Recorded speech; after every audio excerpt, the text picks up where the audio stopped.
लोगोफोर दिनैनि बे गुबुन मोनसे गोदान आपडेटआवहाय नोंथांमोनखौ फिन खेब आरोबाव बरायहरनाय थाबावबाय दे। स' नोंथांमोननिसिम आसा खालामो भिडिअखौ जागायनायनिफ्राय जोबजासिम नायलांगोन होननानै। एक्चुअली नोंथांमोनाथ' भिडिअनि टाइटेल एबा थाम्बनेलाव नायनानैनो मोनथिखाबायानो जानांगौ दे दिनै आं मा भिडिअनि सायावहाय नोंथांमोननिसिम आपडेटखौ लानानै फैदों। एक्चुअली लोगोफोर आं दिनै 2024 मायथाइयाव फैनो गोनां माखासे जानाखि मुभि दं बेफोरनि सोमोन्दै नोंथांमोननिसिम आपडेटखौ लानानै फैदों दे लोगोफोर। स' लोगोफोर नोंथांमोना भिडिअनि फुल डिटेल्सखौ मोनथिजोबनो थाखाय जोबजासिम नायलांब्लानो जाबाय दे लोगोफोर, अब्लासो नोंथांमोना भिडिअखौ बुजिगोन दे लोगोफोर। ओमफ्राय लोगोफोर जायफोरा दासिम जुदि चेनेलाव भिडिअखौ गोदानै नायगासिनो दं अब्ला चेनेलखौ साबस्क्राइब खालामना खाथियावनो थानाय बेलनि आइकनखौबो अल प्रेस खालामना लाबानो जाबाय दे लोगोफोर, जाहाथे लोगोफोर आंनि बेबायदि गोदान गोदान मुभिज बा एलबाम्सफोरनि सोमोन्दै आपडेट होनायखौ नोंथांमोना सिगांग्रो मोननो हायो दे लोगोफोर।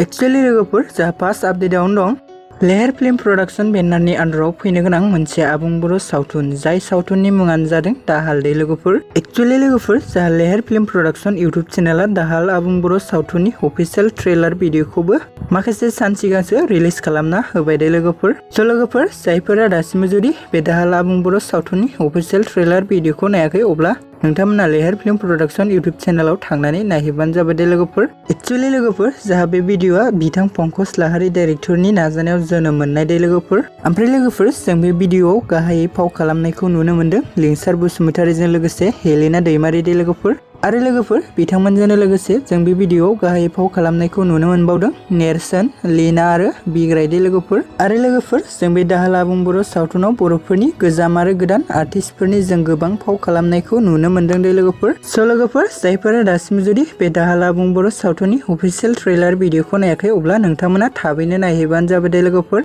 आरो लोगोफोर जायफोरा नायखांबाय भिडिअफोरा माबायदि जादों अननानै कमेन्टनि गेजेरजों फोरमायहरबानो जाबाय दे लोगोफोर।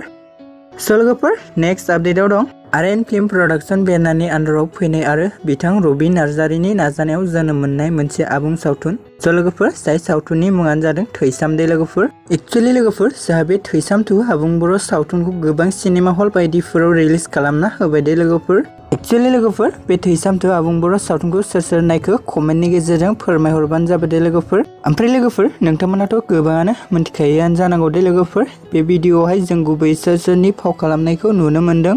एक्चुअली लोगोफोर जों बे भिडिअआव गाहायै फाव खालामनायखौ नुनो मोन्दों रुबि नार्जारि आरो मनालिसा हाज'वारि दे लोगोफोर। आरो लोगोफोर बिथांमोनजोंनो लोगोसे जों बेयाव गाहायै फाव खालामनायखौ नुनो मोनबावदों गेमस्रि, दैमु, लीना, जिसुस। आरो लोगोफोर बिथांमोनजोंनो लोगोसे जों बे थैसाम 2 आबुं बर' सावथुनाव गोबां आर्टिस्टफोरनि फाव खालामनायखौ नुनो मोन्दों दे लोगोफोर। आरोबाव लोगोफोर जा नेक्स्ट आपडेटआव दं जोर फिल्म प्रडाक्शन बेनारनि आन्डाराव फैनो गोनां आरो बिथां माइकेल मुसाहारिनि नाजानायाव जोनोम मोननाय मोनसे आबुं सावथुन। स' लोगोफोर जाय सावथुननि मुङानो जादों गुथाल दे लोगोफोर। एक्चुअली लोगोफोर जा गुथाल आबुं बर' सावथुननि अफिसियेल टिजार भिडिअखौबो जौगा फिल्म प्रडाक्शन इउटुब चेनेला रिलिज खालामना होबाय दे लोगोफोर। स' लोगोफोर जाय बिथांमोना दासिम जुदि बे गुथाल आबुं बर' सावथुननि अफिसियेल टिजार भिडिअखौ नायाखै अब्ला नोंथांमोना जौगा फिल्म प्रडाक्शन इउटुब चेनेलाव थांनानै नायहैबानो जाबाय दे लोगोफोर। एक्चुअली नोंथांमोनाथ' गोबाङानो मिन्थिखायोआनो जानांगौ दे बे भिडिअआवहाय जों गुबैयै सोर सोरनि फाव खालामनायखौ नुनो मोन्दों होननानै बुङोब्ला स' लोगोफोर जों बे भिडिअआवहाय गाहायै फाव खालामनायखौ नुनो मोन्दों बिग्रायजों लोगोसे मनालिसा दे लोगोफोर। ओमफ्राय लोगोफोर बिथांमोनजोंनो लोगोसे जों गोबां गोजाम आरो गोदान आर्टिस्टफोरनि फाव खालामनायखौ नुनो मोन्दों दे लोगोफोर। ओमफ्राय लोगोफोर सोर सोर बे गुथाल आबुं बर' सावथुननि अफिसियेल टिजार भिडिअखौ नायखांखो अब्ला कमेन्टनि गेजेरजों फोरमायहरबानो जाबाय दे लोगोफोर।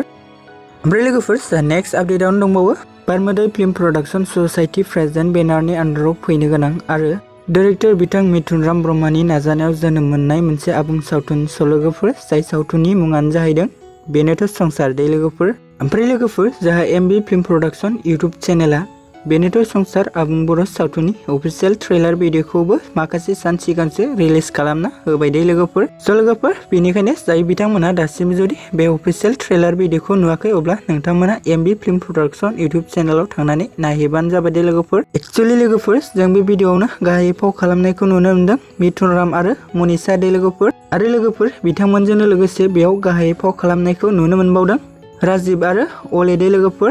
स' लोगोफोर बिथांमोनजोंनो लोगोसे आरोबाव जों बे भिडिअआवहाय गोजाम आरो गोदान आर्टिस्टफोरनि जों गोबां फाव खालामनायखौ नुनो मोनबावदों दे लोगोफोर। बेनिखायनो लोगोफोर जायफोरा दासिम जुदि बे बेनोथ' संसार आबुं बर' सावथुननि अफिसियेल ट्रेलार भिडिअखौ नायाखै अब्ला नोंथांमोना थाबैनो नायना लाहैदो दे लोगोफोर।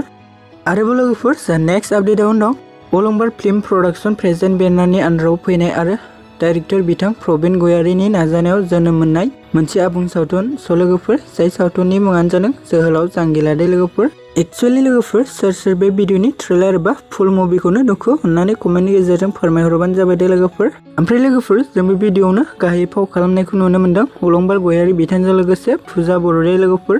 आरो लोगोफोर बिथांमोनजोंनो लोगोसे जों गोजाम आरो गोदान आर्टिस्टफोरनि गोबां फाव खालामनायखौ नुनो मोनदों दे लोगोफोर, जेरै फामफुलि, प्रबिन गयारी आरो बिथांमोनजों लोगोसे गोबां आर्टिस्टफोरनि फाव खालामनायखौ नुनो मोनदों दे लोगोफोर। लोगोफोर बिदिब्ला दिनैनि आपडेटआ बेखिनियानोमोन दे लोगोफोर। ओमफ्राय लोगोफोर भिडिअफोरा माबा मोनसे गोरोन्थिफोर जाबोदोंब्ला नोंथांमोना निमाहा होबानो जाबाय दे लोगोफोर।